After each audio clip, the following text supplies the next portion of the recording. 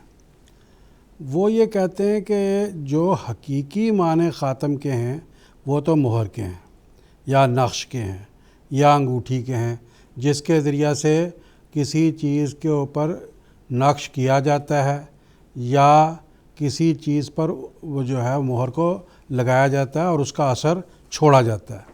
یہ خاتم کے حقیقی معنی ہر ایک نے لکھے ہیں۔ اس کے علاوہ وہ کہتے ہیں مجازی طور پر خاتم کے معنی روک لینے کے بھی ہوتے ہیں، اور خاتم کے معنی ختم کرنے کے بھی ہوتے ہیں، خاتم کے معنی مکمل کر دینے کے بھی ہوتے ہیں۔ اب آپ ساری ڈکشنریاں عربی کی جو معروف ہیں قرآن مجید کی، وہ اٹھا کر دیکھ لیں، وہ سب اسی چیز کے اندر اسی کے ارد گرد چکر لگا رہی ہیں کہ یہ خاتم کا حقیقی معنی جو ہیں مہر کے ہیں، اور مہر کے معنی اس کے ذریعہ کسی فرمان کو جاری کیا جاتا ہے۔ اور بلکہ بعض نے یہ بھی لکھا ہے کہ حضرت صلی اللہ علیہ وسلم کو جب بتایا گیا کہ قیصر و کسریٰ جو ہیں وہ جب کوئی ان کو خط لکھا جاتا ہے، کوئی فرمان کو بادشاہ ان کو بھیجتا ہے تو اس کے نیچے اپنی مہر لگاتا ہے، تو تب وہ اس کو سمجھتے ہیں کہ یہ مصدق ہے۔ تو اسی طریقے سے حضرت صلی اللہ علیہ وسلم نے جب صحابہ کے مشورہ سنا تو آپ نے ایک انگوٹھی بنائی، خاتم بنائی، اور وہ پھر آپ اس کو ان خطوں کے اوپر لگایا کرتے تھے اپنے فرمان کو جاری کرنے کے لیے۔ تو یہ ایک مشہور و معروف ہے۔ اب اچھا آگے اب ہم یہ دیکھتے ہیں کہ اب یہ جو اختلاف ہے، اس اختلاف کو دور کرنے کے لیے طریقہ کیا ہمارے پاس، کہ اس کے حقیقی معنی کیا ہے، ہمارے کیے ہوئے معنی ہیں یا ان لوگوں کے کیے ہوئے معنی ہیں۔ تو اصل میں ہمیں رخ کرنا ہوگا اس شخص کی طرف جس پر یہ کلام مجید نازل ہوا۔ ہمیں حضرت صلی اللہ علیہ وسلم کی تفسیر کی طرف لوٹنا ہوگا۔ چنانچہ جیسے ابھی مولوی صاحب نے ذکر کیا کہ حضرت ابراہیم علیہ السلام حضرت صلی اللہ علیہ وسلم کے بیٹے سن 8 ہجری میں پیدا ہوئے، اور وہ پیدا ہونے کے بعد 1.5 سال کے اندر ہی فوت ہو گئے، اور چونکہ کافی سال کے وقفے کے بعد آپ کے ہاں نرینہ اولاد پیدا ہوئی تھی، تو حضور صلی اللہ علیہ وسلم کو دلی غم بھی ہوا، آپ روئے بھی۔ صحابہ نے آپ سے پوچھا کہ حضور آپ بھی روتے ہیں؟ فرمایا نہیں، یہ تو رحمت کے آنسو ہیں، اللہ نے میرے دل میں جو ڈالی ہے رحمت۔ تو بہرحال ایک افسوس تھا کہ ایک بچہ پیدا ہوا اور فوت ہوا۔ اس کی وفات پر حضرت صلی اللہ علیہ وسلم فرمایا، یہ ابن ماجہ صحاح 6 میں شامل ہے یہ حدیث کی کتاب، اس کے یہ الفاظ ہیں، لو عاشا لکانا صدیقا نبیہ، اگر یہ میرا بیٹا ابراہیم زندہ رہتا تو صدیق نبی بنتا۔ تو اب جو آیت خاتم النبیین ہے وہ تو سن 5 ہجری میں نازل ہو گئی تھی۔ ہمارا کہنا یہ ہے کہ اگر حضرت صلی اللہ علیہ وسلم خاتم النبیین کے وہ معنی سمجھتے جو ہمارے مخالفین سمجھتے ہیں، تو آپ کبھی بھی یہ نہ کہتے کہ اگر میرا بیٹا ابراہیم زندہ رہتا تو وہ صدیق نبی بنتا۔ آپ کو تو پتہ تھا کہ آیت خاتم النبیین نبیوں کو ختم کرنے والی نازل ہو گئی، اس کے باوجود آپ یہ بیان فرما رہے ہیں۔ تو صرف حضرت صلی اللہ علیہ وسلم نہیں، اس ابتدائی دور میں صحابہ کرام بھی یہی سمجھتے تھے کہ خاتم النبیین کا یہ مطلب نہیں ہے کہ حضرت صلی اللہ علیہ وسلم کے پاس ہر قسم کی نبوت ختم ہو گئی ہے۔ چنانچہ در منصور بڑی مشہور و معروف کتاب ہے، اس میں ایک حدیث حضرت عائشہ رضی اللہ تعالیٰ عنہ کی طرف منسوب کر کے ہے کہ ایک شخص کہہ رہا تھا کہ لا نبی بعدہ، کہ حضرت صلی اللہ علیہ وسلم کے بعد کوئی نبی نہیں ہوگا۔ تو حضرت عائشہ رضی اللہ تعالیٰ عنہ نے اس کو ٹوکا، فرمایا نہیں، یہ تو کہو قولوا انہ خاتم النبیین، یہ تو کہو کہ وہ خاتم النبیین ہے، ولا تقولوا لا نبی بعدہ، یہ نہیں کہنا کہ وہ اس کے بعد کوئی نبی نہیں ہے۔ تو اس کا مطلب کیا ہے کہ شروع زمانے میں ہی لوگوں کے اندر اختلاف کی ایک شکل سی پیدا ہو گئی تھی، جس کو صحابہ کرام نے بالخصوص، اب دیکھیں حضرت عائشہ رضی اللہ تعالیٰ عنہ جن کے بارے میں حضرت صلی اللہ علیہ وسلم نے فرمایا کہ آدھا دین ان سے سیکھو۔ پھر ایک اور واقعہ سناتا ہوں کہ حضرت علی رضی اللہ تعالیٰ عنہ نے اپنے بچوں کو حضرت امام حسن کو اور امام حسین کو پڑھانے کے لیے ایک صحابی کو مقرر کیا، اور اتفاق سے جب وہ صحابی پڑھا رہے تھے تو آپ وہاں سے گزرے۔ اور اس وقت اتفاق ایسا ہوا کہ وہ آیت خاتم النبیین پڑھا رہے تھے. تو حضرت علی رضی اللہ تعالیٰ عنہ نے اس صحابی سے یہ فرمایا کہ دیکھو میرے بچوں کو آیت جو ہے خاتم النبیین تے کی زبر سے پڑھانا، تے کی زیر سے نہیں پڑھانا، ختم کرنے والے کے معنوں کے ساتھ بنتا ہے. اب آپ دیکھیں یہ لازمی بات ہے، جس وقت یہ پڑھا رہے ہوں گے وہ حضرت امام حسن امام حسین چھوٹے بچے ہوں گے، قرآن مجید پڑھنے کا چھوٹے بچپن کا زمانہ ہوتا ہے، اور لازماً اس دور میں حضرت صلی اللہ علیہ وسلم بھی حیات ہوں گے. اگر یہ جو انہوں نے حضرت علی رضی اللہ تعالیٰ عنہ نے فرمایا تھا کہ یہ جو ہے وہ میرے بچوں کو ایسے پڑھانا، اور وہ صحابی سمجھتے کہ نہیں حضرت علی نے یہ غلط بات کی ہے، تو وہ فوراً حضرت صلی اللہ علیہ وسلم کے پاس جاتے اور آپ سے کہتے کہ حضور حضرت علی نے مجھے یوں فرمایا. نہیں، لیکن نہیں، حضرت عائشہ کی حضرت صلی اللہ علیہ وسلم کا حضرت ابراہیم کے بارے میں فرمانا، حضرت عائشہ کا فرمانا، حضرت علی کا فرمانا، تو اس سے صاف پتہ لگ رہا ہے کہ خاتم النبیین کے یہ بزرگان وہی معنی کرتے تھے جو جماعت احمدیہ کرتی ہے. یہاں تک کہ سن 1000 ہجری میں ایک بڑے بزرگ پیدا ہوئے حضرت ملا علی قاری رحمۃ اللہ علیہ، ان کو بھی یہ بات کھٹکی کہ دیکھو حضور صلی اللہ علیہ وسلم نے فرمایا کہ اگر میرا بیٹا ابراہیم زندہ رہتا تو نبی بنتا. تو لوگوں نے ان سے پوچھا کہ بھائی اس کا مطلب کیا ہے؟ خاتم النبیین کا مطلب تو ختم ہو گئے نبی. تو انہوں نے کہا نہیں، یہ جو حضور نے فرمایا لو عاشا ابراہیم لکانا صدیق النبیہ، کہ اگر وہ زندہ رہتا میرا بیٹا تو صدیق نبی فرمایا بنتا. تو فرمایا نہیں، اس کا مطلب کیا ہے؟ اذ المعنی انہ لا یاتی نبی ینسخ ملتہ. اس کا معنی یہ ہے کہ اب کوئی نبی ایسا نہیں آئے گا جو آپ کی ملت کو منسوخ کر دے. آگے کیا فرمایا؟ ولم یکم من امتہ، اور آپ کی امت میں سے نہ ہو. تو حضرت ملا علی قاری نے تو قصہ ہی پاک کر دیا کہ امتی نبی کے علاوہ اور کوئی دوسرا آ ہی نہیں سکتا. تو اللہ تعالی ہمارے مخالفین کو سمجھنے کی توفیق عطا فرمائے. جزاکم اللہ تعالی احسن الجزا. ناظرین، اسی کے ساتھ آج کا پروگرام کا وقت ختم ہوا چاہتا ہے. اختتام پر حضرت اقدس مسیح موعود علیہ الصلوۃ والسلام کا ایک اقتباس پیش کرنا چاہوں گا. حضور علیہ السلام فرماتے ہیں، مجھ پر اور میری جماعت پر جو یہ الزام لگایا جاتا ہے کہ ہم رسول اللہ صلی اللہ علیہ وسلم کو خاتم النبیین نہیں مانتے، یہ ہم پر افتراء عظیم ہے. ہم جس قوت، یقین، معرفت اور بصیرت سے حضرت صلی اللہ علیہ وسلم کو خاتم الانبیاء یقین کرتے ہیں، اس کا لاکھواں حصہ بھی دوسرے لوگ نہیں مانتے، اور ان کا ایسا ظرف بھی نہیں ہے. وہ اس حقیقت اور راز کو جو خاتم الانبیاء کی ختم نبوت میں ہیں سمجھتے ہی نہیں ہیں. انہوں نے صرف باپ دادا سے ایک لفظ سنا ہوا ہے، مگر اس کی حقیقت سے بے خبر ہیں، اور نہیں جانتے کہ ختم نبوت کیا ہوتا ہے اور اس پر ایمان لانے کا کیا مفہوم ہے. مگر ہم بصیرت تام سے، جس کو اللہ تعالیٰ بہتر جانتا ہے، حضرت صلی اللہ علیہ وسلم کو خاتم الانبیاء یقین کرتے ہیں، اور خدا تعالیٰ نے ہم پر ختم نبوت کی حقیقت کو ایسے طور پر کھول دیا ہے کہ اس عرفان کے شربت سے جو ہمیں پلایا گیا ہے ایک خاص لذت پاتے ہیں، جس کا اندازہ کوئی نہیں کر سکتا بجز ان لوگوں کے جو اس چشمہ سے سیراب ہوں. ملفوظات جلد اول صفحہ نمبر 342.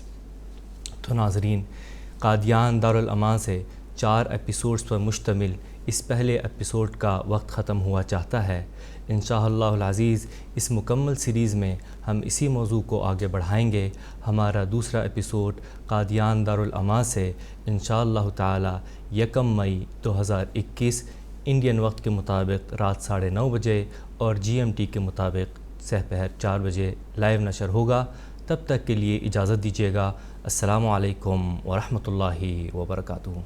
آؤ لوگوں کہ یہی نور خدا پاؤ گے، لو تمہیں طور تسلی کا بتایا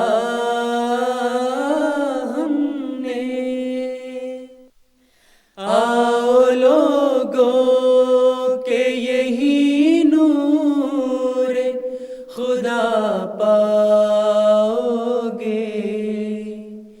لو تمہیں طور تسلی کا بتایا